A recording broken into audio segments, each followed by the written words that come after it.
E3 members, I'm excited about this two-part segment. I was able to sit down with Captain Sterling Gillum and Hill Goodspeed. Hill is the historian here at the National Naval Aviation Museum, and Sterling is the director. We're going to talk about something you might have seen out there in the movie theaters, Devotion. Here, right behind me, we have the set from the movie Devotion, and we're able to sit down and talk at a little bit deeper level about the tie to the museum, the movie, Jesse Brown, as well as a deeper dive into naval aviation's impact and history with the Korean War and the Chosin Reservoir. So you want to stick around and check out these two segments. What's up, E3 members? Here in Pensacola, Florida at the National Naval Aviation Museum, I'm sitting with the director, Captain Sterling Gillum. Sir, thanks for joining us. Before we get going, I think I got to mention it, 1,307 carrier-arrested landings. Did I get that right? You're kind. You're kind. Yes, that number's correct. I just hung around like bad weather and never turned down a flight. Secret to a high trap total. I love it.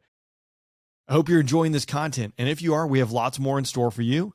If you'd like us to release it over here on YouTube, drop a comment down below. Let us know what you like about it. And if you're not a member of E3 Aviation Association yet, consider clicking the link down below. Come over and join our community. It's an awesome group of aviators and people passionate about aviation, just like you.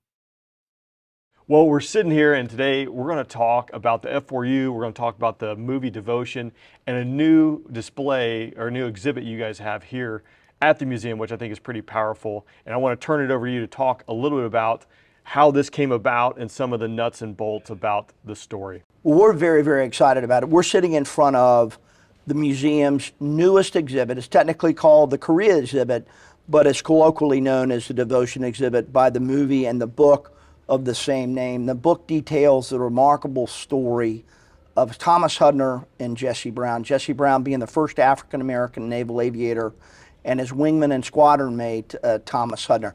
Two entirely different people from two different walks of life. As we know, President Truman desegregated the military right after World War II, and Jesse Brown, son of a sharecropper from Mississippi, decided he wanted to be an aviator. Graduated high school in '44, went to Ohio State, and he went to Ohio State in part because Jesse Owens had success at Ohio State a decade prior and found himself with a gold medal at the 1936 Olympics in Berlin. So Jesse goes through flight school, and you can imagine the challenges for an African-American male in the late 40s to go through flight school. He successfully gets his wings, joins VF-32. They're flying Bearcats at the time. One of the squad, he's still an ensign at this point, and it's important to note Brown did not graduate from Ohio State. Instead, he moved over to the Flying Midshipman program, which was designed by the Navy to get more people into the pilot program sooner. So that's one of the reasons he was still an ensign when he got his wings in '48. Gets to VF-32. Hudner had gotten there a little bit ahead of him, a Naval Academy grad, grew up in an affluent family in the Northeast, very great guy, but they quickly became friends in VF-32. They're deployed on the USS Leyte, and they're in the Med. They're having a great Mediterranean deployment. Korean War breaks out. They move over to the Korean area of responsibility, and in December of '50, they're flying combat air support for the Marines who were decisively engaged in the Chosin Reservoir. And on 4 December, they're flying as a flight of 4.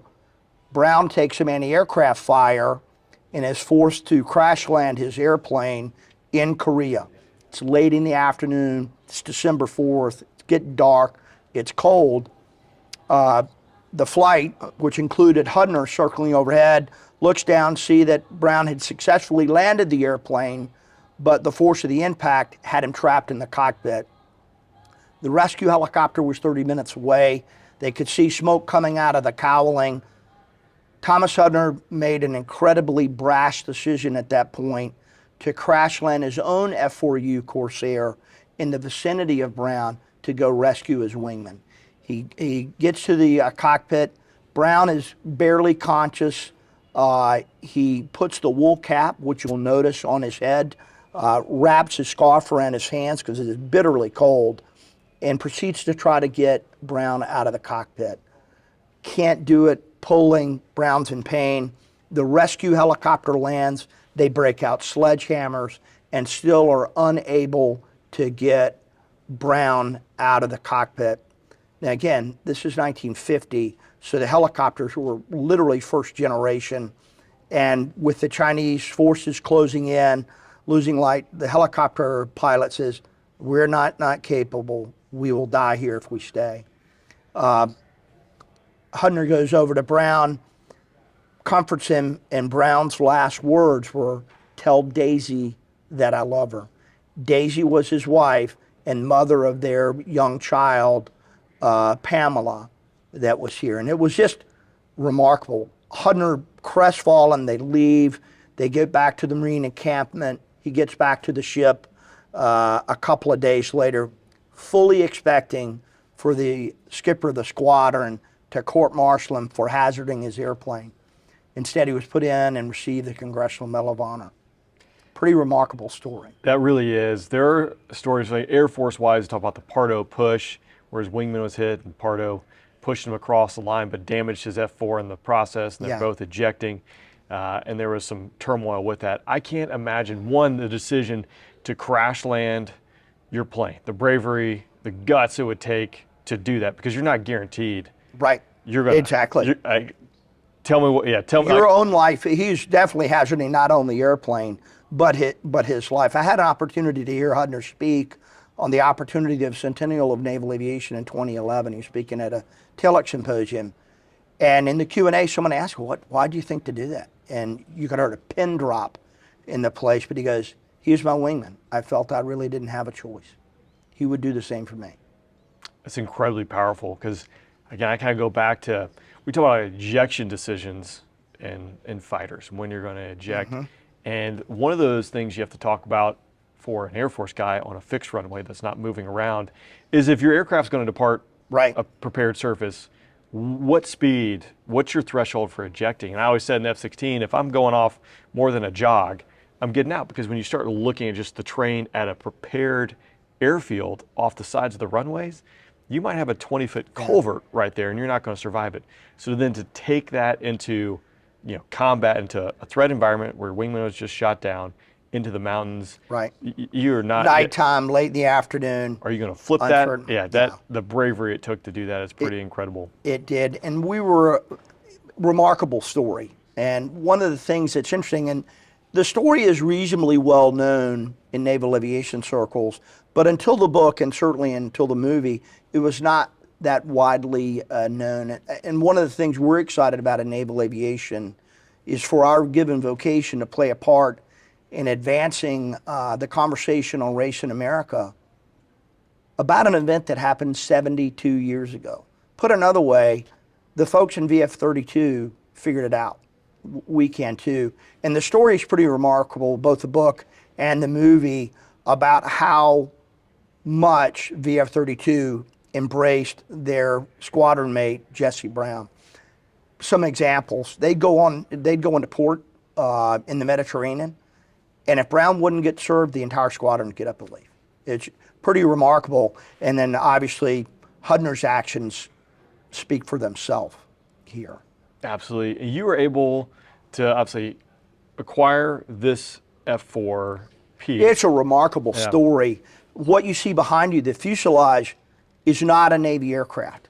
It is a movie prop. Okay.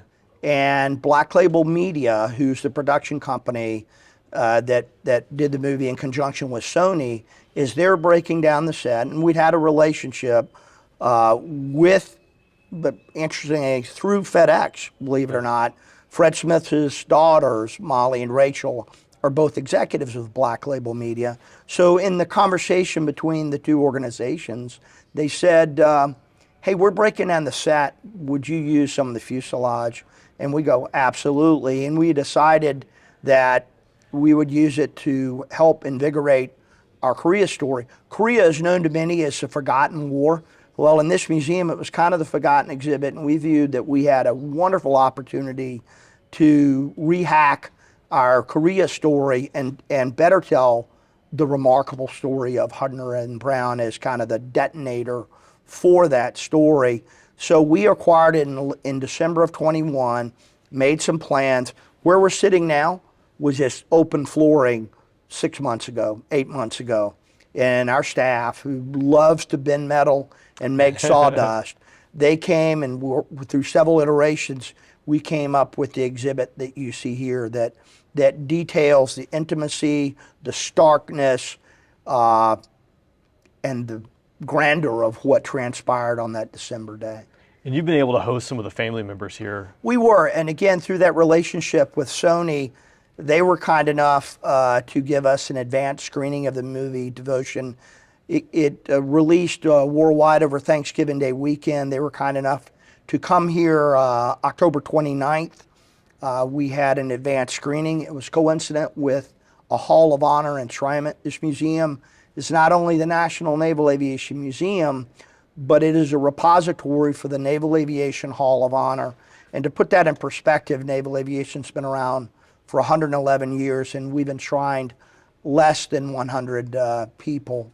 But on that night, before the advanced screening, we enshrined Hudner, Brown, along with two other Korea heroes, John Magda, who was one of the first Navy Flight Demonstration Squadron commanding officers and Navy Cross recipient in Korea, and John Kelch, who is the first Rotary Wing Congressional Medal of Honor recipient in the Department of Defense, who received that award for a combat search and rescue attempt in Korea. Again, early stages of helicopters. So that enshrinement happened that evening. We had some of the cast here. Glenn Powell was kind enough to spend some time with it. J.D. Dillard, who was the producer, was very gracious. When he saw this, he was so happy because he was very invested in the movie. His father was a former Blue Angel, was the events coordinator, and was one of the first African Americans on the Navy flight demonstration team. So that movie was very personal to him. And when he saw that prop that he had spent so much time bringing that story to life was going to live on here, it was pretty good. And JD's dad was here as well. So it was just a wonderful evening. And then we capped it off with a wonderful speech by Major General Pat Brady, who was an Army helicopter pilot who received his Congressional Medal of Honor for multiple combat search and rescues in Vietnam. Great evening. That's incredible. And for me, and I think you probably can, I know you can appreciate this. I obviously love the planes, but I really love hearing the story, and when you can connect a personal story to something like this, which throughout the museum, those stories live and exist, and you've been able to bring family members back in various ways. And to me, that's just so powerful. Well, we appreciate you recognizing that, because this magnificent hardware and all these airplanes, it's great, but it's the people that are behind the story. And we had Hudner's son here, Thomas Hudner III.